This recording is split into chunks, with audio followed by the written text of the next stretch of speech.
Well, welcome back to the Awakening Potential Show. It's your gateway to the extraordinary, and I'm your host, Karen Rudolph, and I'm here to support you in stepping into your sassy confidence, your classy wisdom, and your bold, badassy brilliance, because awakening your potential isn't just a moment, it's a movement. So we're here to dive into powerful stories, soul-stirring tools, and game-changing strategies that will spark transformation in your life, in your work, and in the world around you. So grab a notebook, open your heart, and let's light that inner spark together.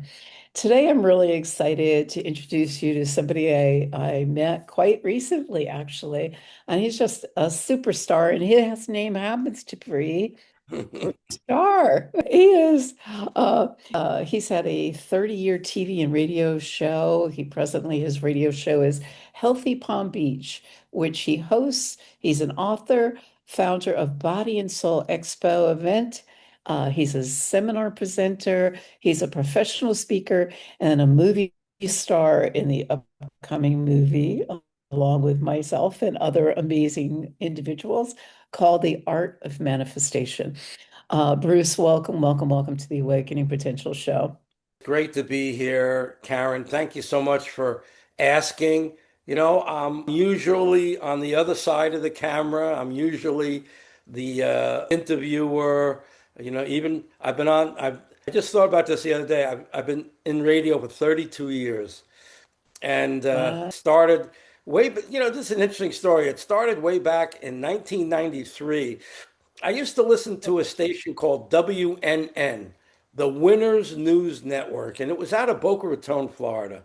And what was so interesting about this radio station was instead of playing music, they play 3, 4 minute vignettes by all the top motivational speakers. You name it, they all it's like instead of listening to, songs, it was these inspirational vignettes that would just motivate you and anybody. I loved it. I fell in love with the station. And I said to myself, I want to have a show on that station. I want to find a way to get a show on that station.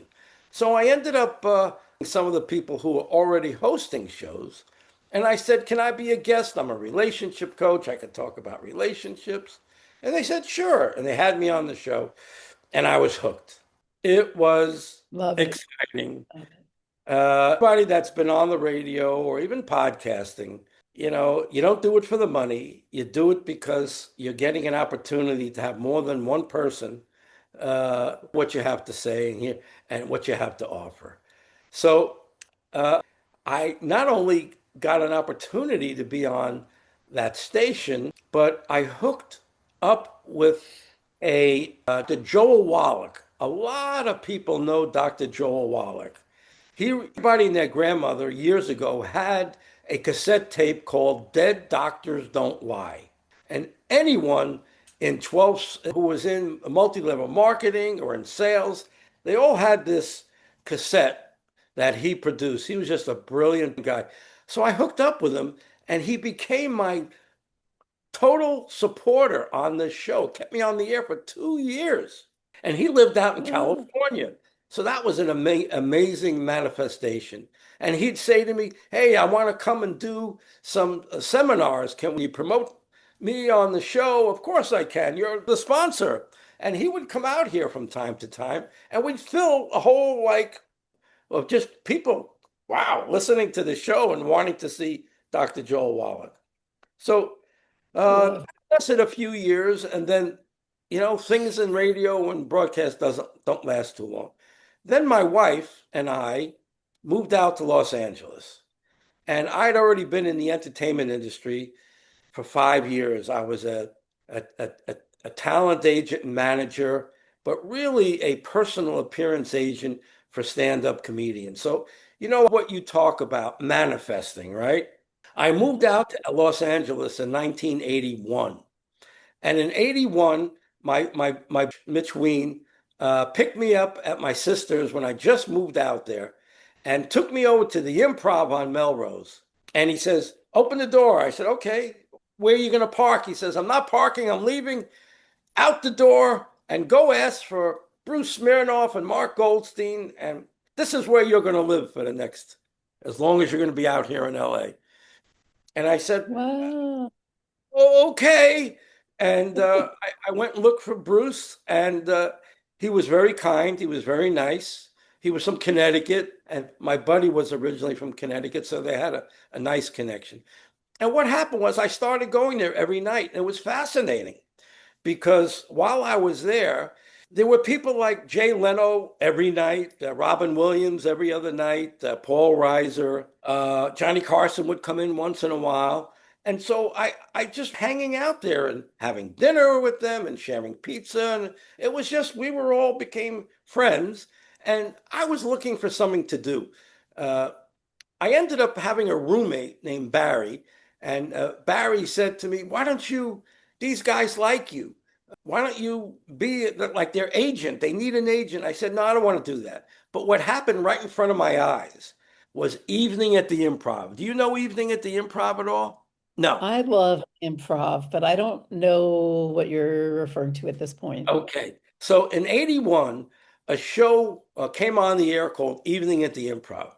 And one day, instead of going over there and just walking in, there was 10 production trucks and lights and all this stuff going on, and they were producing a show called Evening at the Improv where they would find 4 or 5 comedians that I hung out with every day at the Improv and a star like Milton Berle, Phyllis Diller, Phil Silvers, you name it. They had a star past, and they would be the host of this show with 4 or 5 comedians. Anyway, the show took off, and it was showing in every town in the country, and comedy clubs just blew up at that time in Yeah. 82.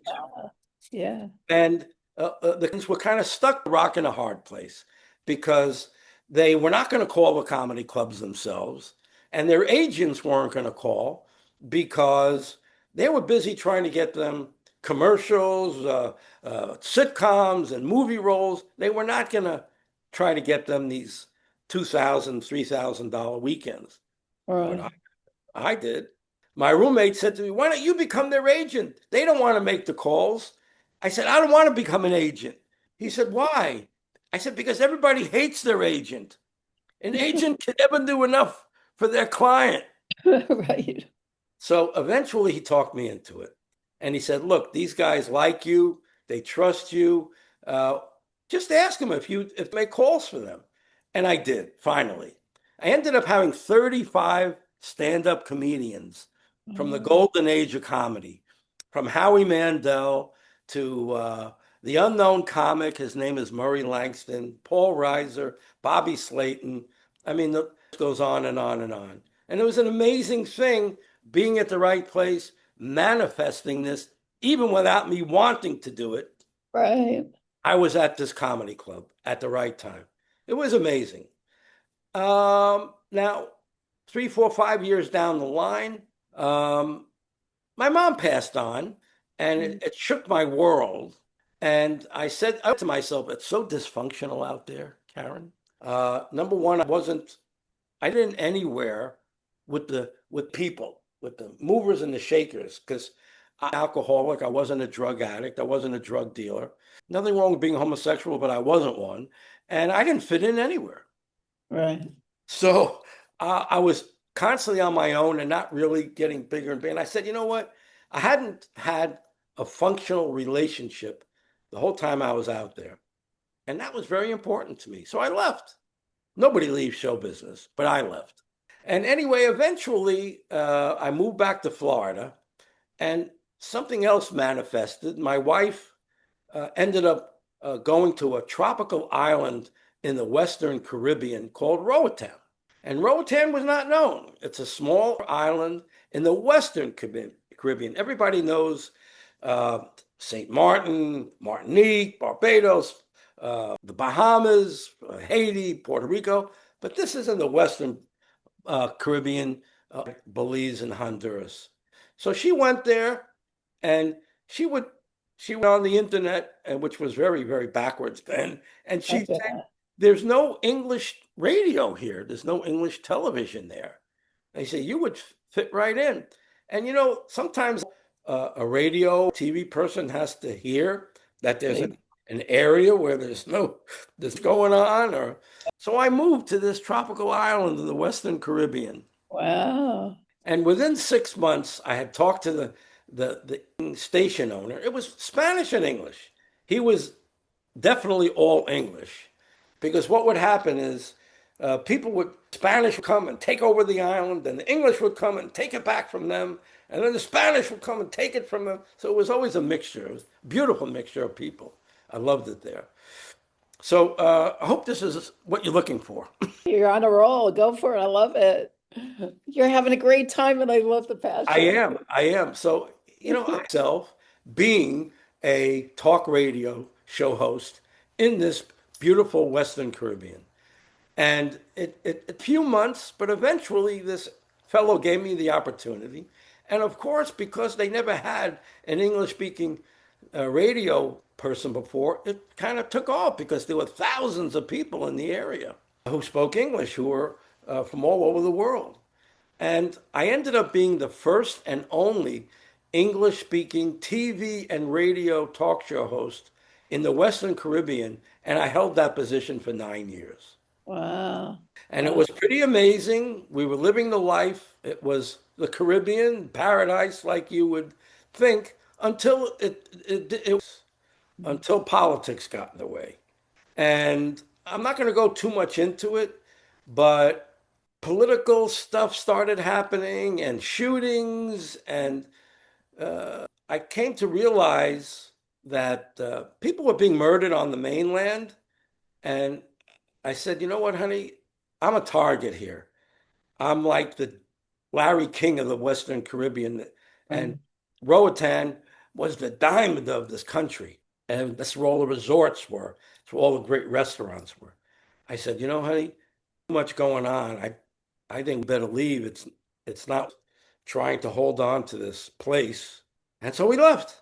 And it was very, very hard because I went back to South Florida and nobody gave a hoot about Roatan Bruce. Nobody cared. And it was very, very hard. Uh, there were no jobs where we lived in the North Dade County. It was just loaded with people.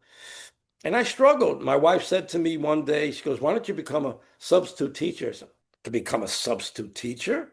Well, you should really like look into becoming a substitute teacher." I said, "No, I'm not going to do it. I'm not going to be a substitute teacher." She said, "Look into it." Okay, I did. I ended up being a teacher, a substitute teacher, then a teacher, then a substitute teacher, then for the next 8 years. But it wasn't me. But I had a mentor.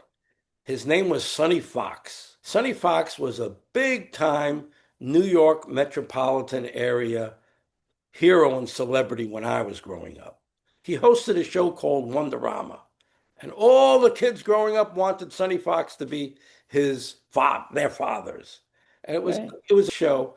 And he wrote a book. And when I was on the radio and podcasting, if I wrote a book, they would be open to doing a podcast or a radio show. And he accepted my invitation.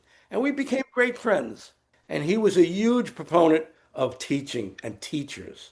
And he really encouraged me to be a teacher. And I realized after 8 years, I love the kids. And the Yeah. kids really loved me. It was like today, if I walk down the street, I'll hear Mr. Starr, constantly. Look, the star. And that warms my heart. I can't quite understand it, but Yeah. it warms my heart. Absolutely. But Absolutely. I was struggling. I wasn't a teacher. And last May, this past March, my wife and I attended an expo, a wellness expo. And we even bought a booth, which we don't usually do, because my wife she always has great products to sell, and she has a rain tap, all this kind of great stuff. So we went to this expo, and we're driving the car, and I said, "Have you seen anybody publicize this event?" She said, "No." She said, "Have you seen anybody publicize the event?" I said, "No." I said, "That's not good.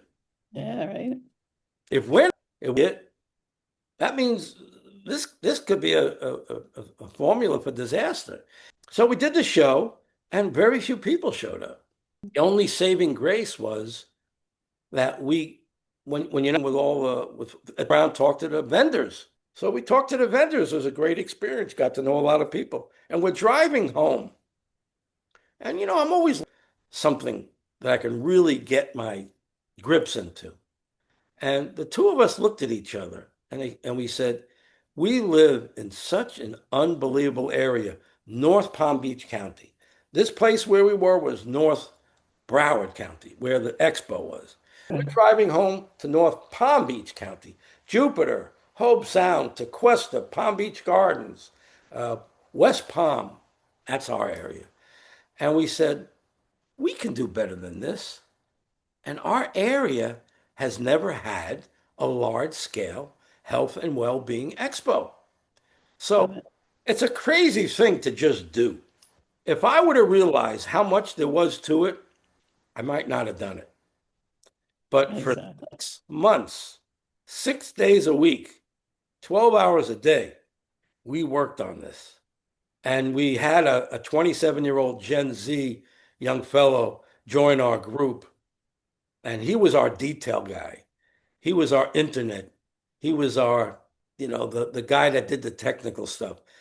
We could not have done it without him, but he couldn't have done it without us. It was a perfect match. So Yeah, six right. months later came the Body and Soul Expo on October 26th, 2025, and it was a huge success. Yeah, absolutely. And talk about just believing in yourself and manifesting and going after that ultimate story right there. Absolutely. I love it because I got from your story also, which was perfect, and I enthusiasm and the exuberance as you're sharing it. But I really got, you were rubbing elbows in a sense with some pretty big players there, right? You are whom you hang out with for certain. But I also got that this is part of where your humor comes from, right? The Bruce that I've come to love. And I appreciate it a lot. And I am a huge advocate and fan of improv, taking a few courses myself to get out of my shell. Oh yeah. 'Cause I found and this for the listening audience, I mean, talk about awakening potential. I was a wallflower. I was very introverted. And I mean, you wouldn't know it looking at me now, but I didn't know I was going to be presenting in South Africa. And I didn't know what to expect. And I thought, oh man, I'm going to get on stage and I'm going to be like, so I took an improv class and I loved it. And I took another one and another one and another one. And I'd rather personally, rather than go to a movie, I'd rather go to an improv show. I love belly laughs. Love, love, love, love. They just feed my soul. So I totally get that. I'm going to say, because if I don't tell you this story, I'll forget. Okay. Many times I would walk out of the improv, 10:30, 11 o'clock, and I'd be walking towards my car, and Robin Williams would be walking this way. And you didn't have to have too many brains in your head. If Robin's walking into the improv, he's going to go perform. So I would just follow him in, say hello, how you doing? Follow him in, and then he would just walk on stage. Whoever was supposed to be on stage in the next half hour knew that the seas parted for Robin and his buddies, and all they did was improv. That's awesome. I've always loved him as well. But yeah, yeah, it's a great starting place, especially to break out of your shell. You don't quite know what your shell is. You want to do something bigger.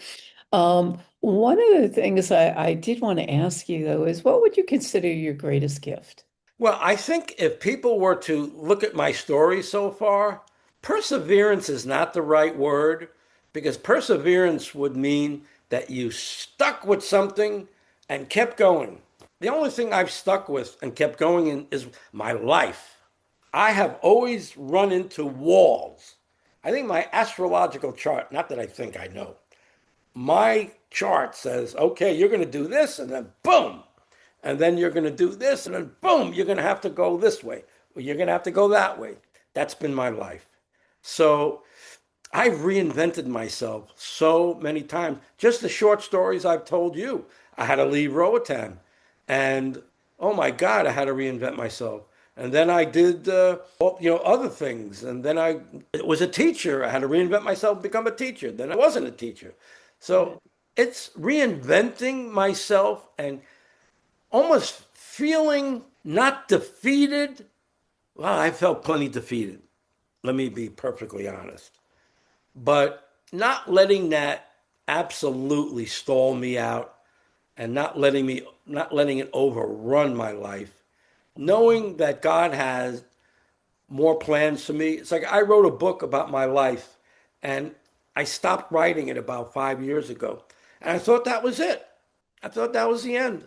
Lousy ending because there was nothing going on. But okay, I thought that was it. And then like my whole life has, come around. So So you've mentioned all these stall points and such in life. So how did you overcome these challenges and transform them? not very well. But you did. Bitching and moaning and as I went, but I would look for little places, any spark, idea that I could hook onto. 20, 30 years ago, if you had an idea, you can finance it, or you could start a business. And then, like for 20 years, it became impossible. Oh, you can't do this, you can't do that. You can't borrow money, the banks aren't lending, and everybody's afraid to do this, and everybody's afraid to do that. And I was kind of like stuck, you know, in that rut. But you have to, you just have to, there is a positive place for yourself. And, it's, you asked a very good question because I've struggled so deeply and anxiety attacks. Like when I left Roatan, it went from to another paradise, but an unworkable one for me Yeah. So you had to reinvent yourself yet again all the time. all the time. Exactly. Hey, And that's when I left show business, remember I told you I was in the comedians. My mom got sick and I left. I moved to Manhattan. Oh my God, what a reinventing myself that was.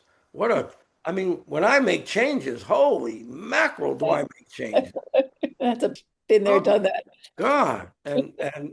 But I guess my makeup allows me to, I don't know, just do it.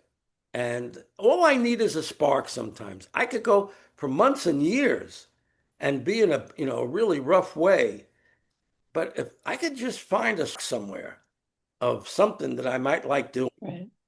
sometimes that's all I need. Someone saying the right thing, someone encouraging, someone coming up with an idea that over there, and hey, I can do that. Yeah, I like that. I could do that. And that's my whole life. I had a friend in college. He used to say to me, Bruce, you go with the wind. You go with the wind. And I think he, at the time, because he grew up the son of a very successful businessman, and he knew that he was going to take over that business. So he was working his life in a certain way, and did not have that. I was not that way. I was seeing where the wind was blowing, what direction was going. And I'll never forget that, him telling me, Bruce, you go with the wind. How do you do it? How do you do this? How do you do that? And It sounds like you land on your feet no matter where the wind takes you. See, that to me is key because that's me. It's like, where's the wind? I don't even ask anymore. It's just like, where's it taking me? You're in a movie, you're in a what? I'm doing what? I wrote a book. What? It's like I would never do that or ever think of myself or anything like that. But and again, would be and, trust, right? and I wrote books. Yes, you wrote books. Tell me about your books. So this one is called Body Traders. What the heck is a body trader? My God. Well, for 15 years, while I was coaching relationships, I would open up a room on America Online, all on my own, never charged anybody, called relationship coaching. Love it. Just pushed. It was something, someone gave me an idea. Actually, when I was out in LA, after I left LA and I went to visit him, he says, what are you doing? I said, oh, I'm a relationship, studying relationships. He says, do you know about America Online? I said, what? America Online. And turned his monitor around and he showed me online. He says, you can get a following on this thing. I said, okay, well, what do you do? Open up a room. So when I got back to Florida, I opened up a room called Relationship Coaching. And I would, uh, I'd be up in my room at 8, 9 o'clock at night. Nothing was going on in my life. And I put the computer on and I opened up America Online and opened up a room called Relationship Coaching. Sometimes I'd sit in there for 10, 15, 20 minutes. Nobody would come in the beginning when no one knew what I was doing. Now, one day, someone comes in, and this is an interesting start to what happened. It's in my book. She says, are you for real? I said, well, yeah, just try me. And she told me the most outrageous story. She was a girl from, I think, California, and she met someone online from New York. And the guy from New York said, come out, come and see me, come visit me. So she did. Okay. You don't do that. A girl doesn't do that. But back then, you followed your, not so much your head. She Jesus. flew across country, and the guy, she must have been very attractive or whatever, because when the guy saw her and brought her into his apartment, he literally kept her as like a prisoner. And she gets on the computer with me, and she's asking me, what do I do? And I said, well, you got to get out of there. You know, you're in a very dangerous situation. She said, yeah, I've been talking to somebody, Lewis, and they want me to come there. And then I said, no, go. She says, well, you seem nice. Are you available? Are you single? I mean, these were the kinds of stories. I think that's how I opened up this book. So I have 10 years of Love it. from from doing that, my evenings at home by myself, opening up this room, relationship coaching. So, and this is for adults. This is definitely for adults. Then, when I was a teacher, I remember What's seeing, what's the name of that book? I'm You sorry, help? Her Teen Love Coach. Okay, perfect. It Thank you. says teenage. I think I've changed it 2 or 3 times. It's Okay. it's about a young girl who who grows up without a dad, and the mother's out working to pay the bills. What does she have? Who does she have? Nobody. And I wrote this book because I knew there was a lot of young girls like that. And when I was teaching, I remember one time I was walking down the street, and I looked a couple of blocks away, and I saw what I kind of voluptuous young woman. And I said, wow, she's wearing a very, like a tank top or what, I don't know what that is. Uh, it's one of those things that really, she didn't mind showing what she had. And I'm like, I'm a guy, look, right? Closer I got, and I recognized her. She was one of my 12-year-old students. And I said to myself, Hmm.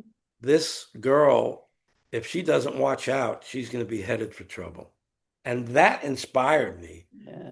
to write this book. So what happened was I made up this character about a young girl who doesn't have really anybody to rely on, and she would go to the park.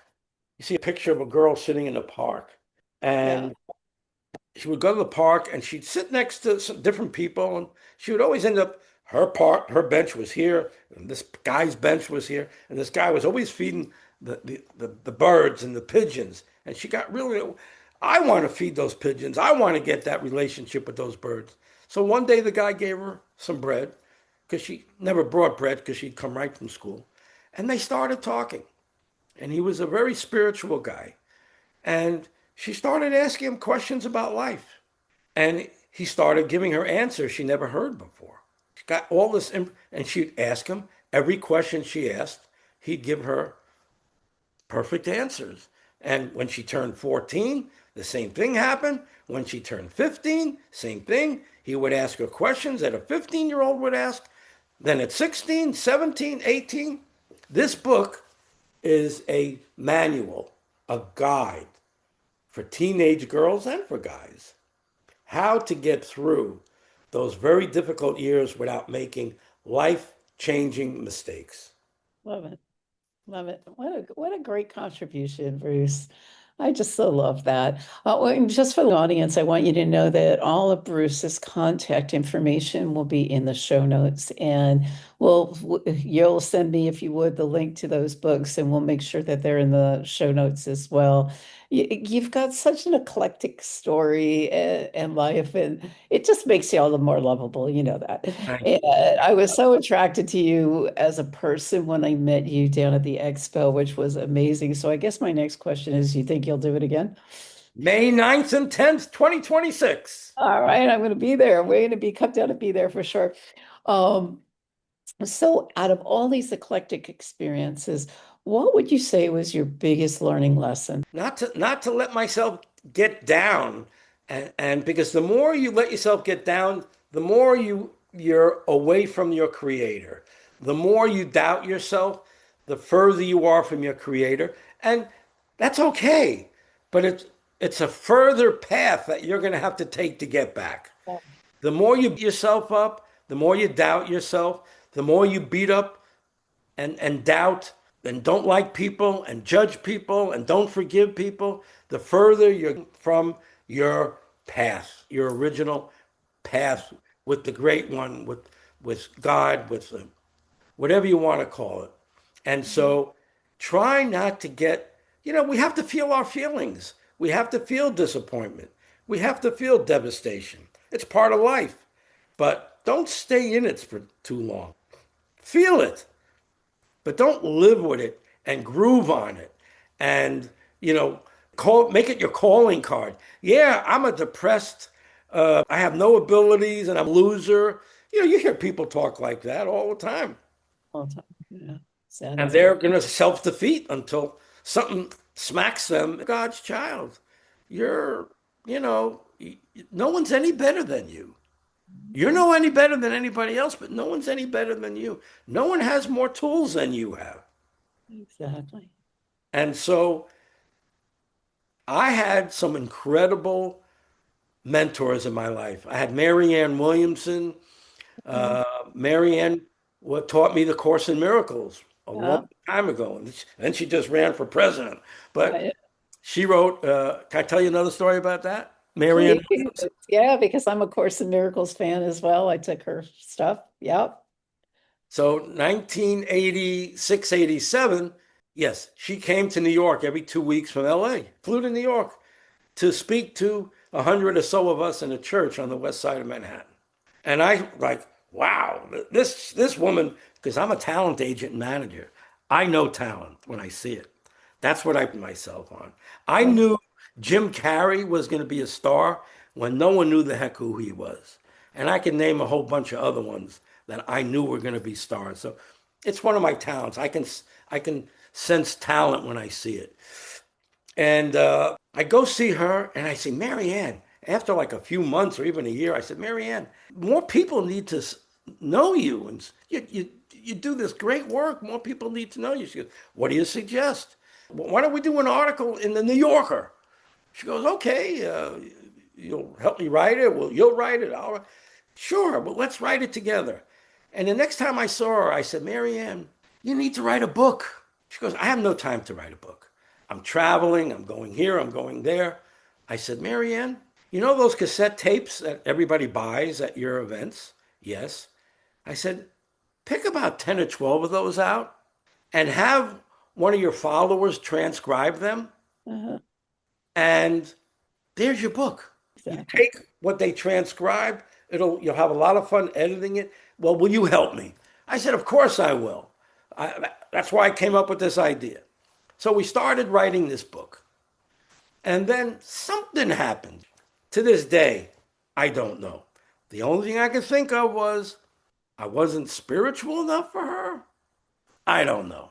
She cut me off. But a year or so later, the best selling relationship book of all time came out, Return to Love. Yeah. Wow. See?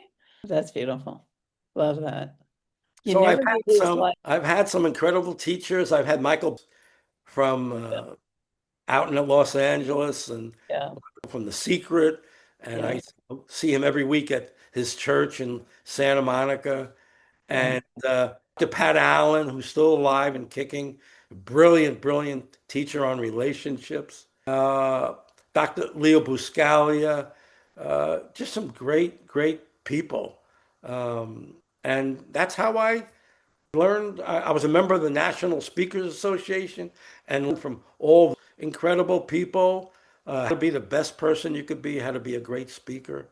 And yeah, I mean, I even took like Toastmasters way back and Dale Carnegie way back. So when you hear Right. me talking to you now, I'm not going, huh, Yeah, you yeah, know. So I learned a lot of tools along the way.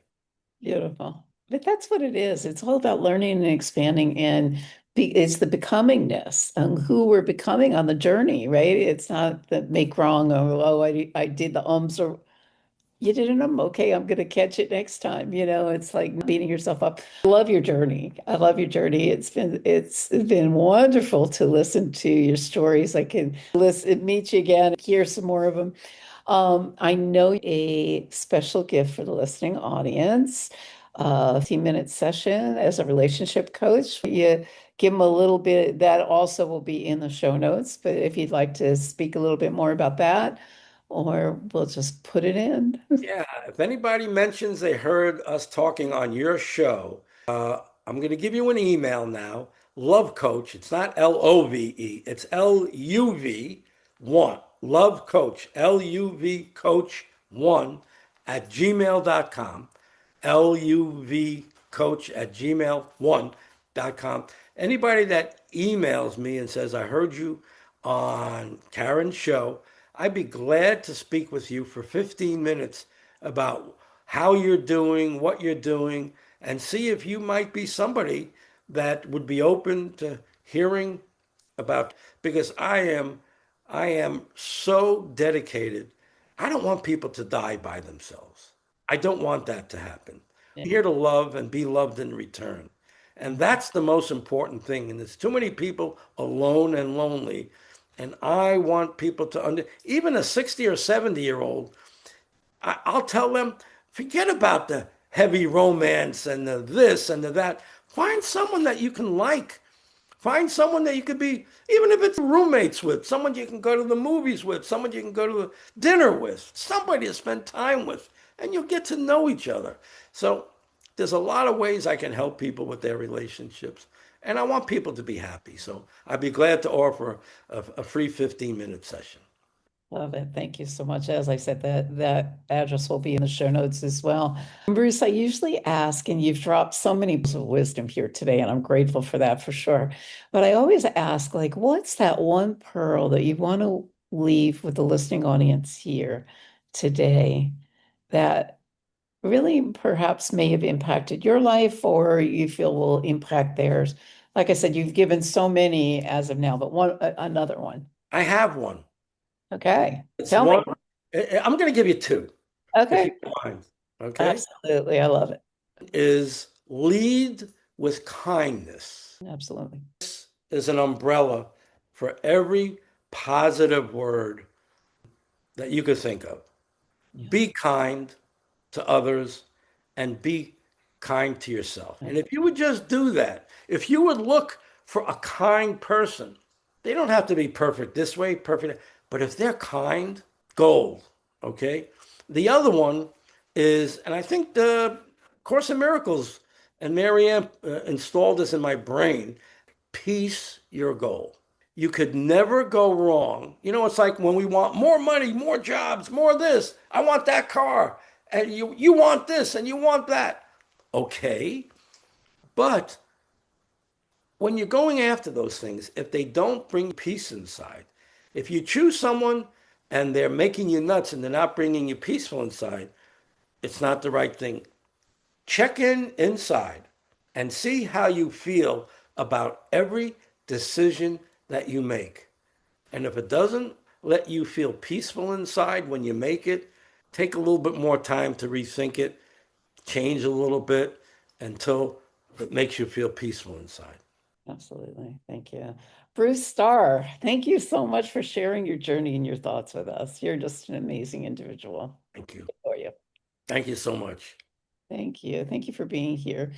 And your story is such a beautiful reminder that transformation begins the moment we become aware and continues with those brave steps that we choose to take. It's a choice, right? And for our listening audience, remember that the bridge from ordinary to extraordinary is built with small steps of change and big leaps of faith. You are more powerful than you know. So keep showing up, keep rising, and keep awakening the potential within you.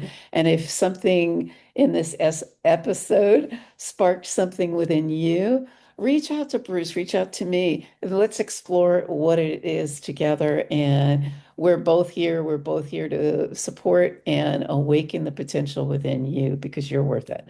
Till next show, thanks for being a part of it. And till then, bye for now. God bless. God bless.